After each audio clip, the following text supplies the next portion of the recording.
Hello mga savings, welcome for another video. So ang didiscuss pala natin in this video is top interest rate for the month of September.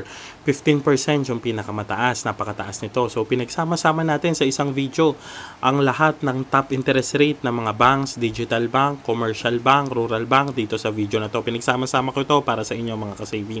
So kung interested kasi ganitong content, this video is for you. So September 1, so start na number month. So kailan ba maganda mag-ipon? So as soon as possible, as early as you can. Kasi ang pag-iipon ay napaka-importante. Kapag may ipon ka, pag may pera ka, nag-iiba yung mindset mo about sa pera. Doon papasok yung pag-i-invest mo, pagtatayo ng negosyo. So start na tayo. Hindi ko na ito itatopic, pero sample lang, 15%. Nilagay mo 10,000, kikita ka ng 125 with tax. Kapag nilagay mo naman sa traditional bank na merong 0.0625 na annual rate is 0.51 lang yung kikitain mo. Kapag cash on hand naman, due to inflation na 5.6, 26.75 yung nawawala sa inyo. So, napakaganda maglagay sa bank kung wala ka namang paglalagyan ng ibang pera mo. So, kesa masayang lang siya sa traditional bank and then masayang siya sa cash on hand. Start na tayo. So, napakadami nito mga savings. Pinagsama-sama ko talaga to para sa inyo. So, monthly natin to ginagawa. So, start tayo. So, kay Maya, meron siyang 15% down to 3.5. Explain ko rin yan.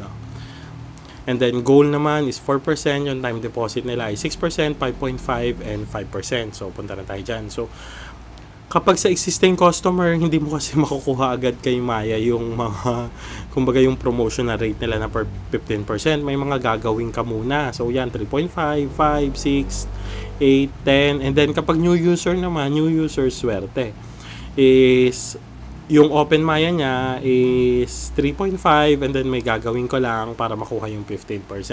Gagawa ko yun ng separate video mga savings, medyo technical or medyo mahabang paliwanagan yan. And then yung time deposit naman nila 5.5%, 12 months, 6 months is 6%, 3 months is 5% and then yung personal goal nila is 4%. Ang binabanggit pala natin dito mga percent is per annum. So i-divide nyo pa siya by 12. So normally ganun talaga yung term na ginagamit. Percent pero per annum siya, divide nyo by 12. And then next natin is CIMB which is 8.5 down to 2.5. Almost same to kay Maya. May mga condition ka rin na need gawin. So, pero ang maganda dyan, kapag ginagamit mo naman talaga si Maya at si CIMB, so napakaganda i-maximize yun. Lalo na dito kung new user ka. And then time deposit naman niya is 4.75, 5.25, and 4.50. Ito, explain natin. So, September natin. So, days niya is 29 days remaining. Ito siya. So, yung base rate nila na 2.5 and 2.6 is no cap yun. So, kahit na ilan. Name the limit before nung nagsisimula yung mga digital bank, yung 2.5, 2.6, napakalaki na yun. Ang nag-start noon si CIMB at si yung nawala na sa Pilipinas, nakalimutan ko lang, pero 2.5 napakalaki na, masaya na kami noon way back 2001. And then ngayon may mga 15, may mga 14, may mga 10, so napakaganda nito mga savings. So and then earn plus 0.5, kumbaga magdagdag ka lang ng pondo ng 1,000, 5,000, 10,000, and 50,000 para makuha mo yung 8.5. Ito naman new and existing. Doon sa Maya, different yung bracket ng new and existing. Dito naman sa CIMB, pinagsama. So yun, maglagay ka lang ng additional fund, kikita ka ng up to 8.5%. And then yung max save naman nila is 5.25%. And then starting at 5%. Starting at 5,000. And then ito yon. Yung 3 months nila is 4.75 ang kikitain, 6 months is 5.25. Syempre, ang pinakamaganda ditong i-take this one, yung 6 months na 5.25. Tapos kung gusto nyo 1 year, 24 months, renew mo lang every 6 months. Kaysa naman dito sa 3 months and then 12 months.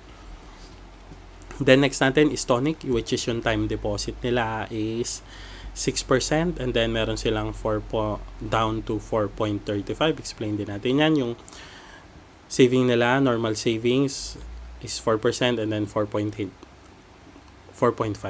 So yun sa group stash, 4.5%. Yung sa solo stash is 4%.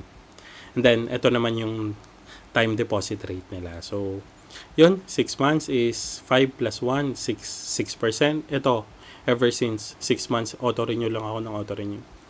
Kumbaga, nire-renew ko lang siya every 6 months. So, 9 months is 4.35, 12 months is 4.55, 18 months is 4.75, 24 months is 4.95. Lagi yung sinasabi, huwag ka magta-time deposit kung wala kang extra money. Dahil ang mangyayari niyan, pag nawalan ka ng pera, mafo-force mo siyang kunin. So, meron siyang fees pagdating sa mga interest. Mababawasan, sayang lang. And then kay Uno Digital Bank naman, yung savings niya is 3.75 and then yung time deposit niya is 6% and 5.25.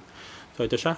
Uno Ready 5.75, Uno Boost 5% and then Uno Earn is 5.25. Punta naman tayo kay Bangko which is 5%. So 5% ang max niya is 1 million. So powered by BPI to, si Bangko. Maganda to sa mga kumbaga sa mga province, gamit na gamit ng mga bangko.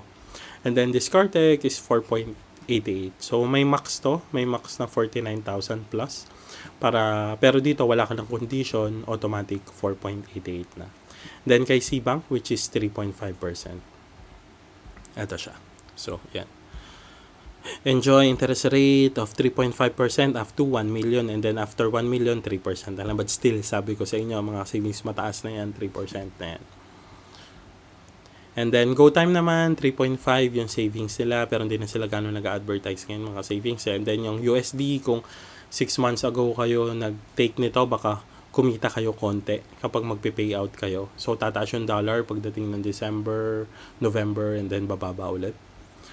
So, 3.5 and then time deposit na USD nila is 2.5. And then, tumaas na yung tax para sa mga foreign nasa 20% na. Which is yung ibabawas dun sa interest rate. Dati 10 lang, naging 20. So, apektado dun si GoTime. And then next is Como 2.5. So, ang masasabi ko lang mga savings, ito, si Como, si GoTime is wala silang ganong movement pagdating sa mga savings nila or sa interest rate. Baka hindi na nila priority itong mga bagay na to. So wala kasi ako ganong makitang movement eh.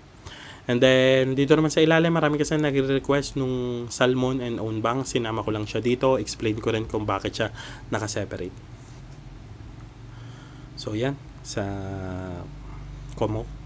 And then, Salmon naman tayo. So, ito pala yung time deposit ni Salmon. Kasi si Salmon, medyo nakafocus siya sa loans. So, nagtry ako gumawa ng account pero ewan ko. Medyo hindi siya ganun kumbaga, paano ba? Basta nagtry ako gumawa account, hindi siya successful. So, Salmon is 6.5 and 6%. So, explain natin siya. So, kumbaga medyo high-end na time deposit tong or saving plan itong kay Salmon. Kasi para kumita ka ng 6%, minimum of 300,000, minimum 500,000, minimum of 1 million para makakuha ng 6 to 9 months. And then 12 months naman, minimum ng 300, 500, 1 million. And then para makuha mo yung 6.5%, minimum of 1 million within 2 to 3 years. So, but still, marami nagko-comment sa video natin. So, kung share nyo naman mga savings yung experience nyo sa Salmon para ma-explore ko pa siya.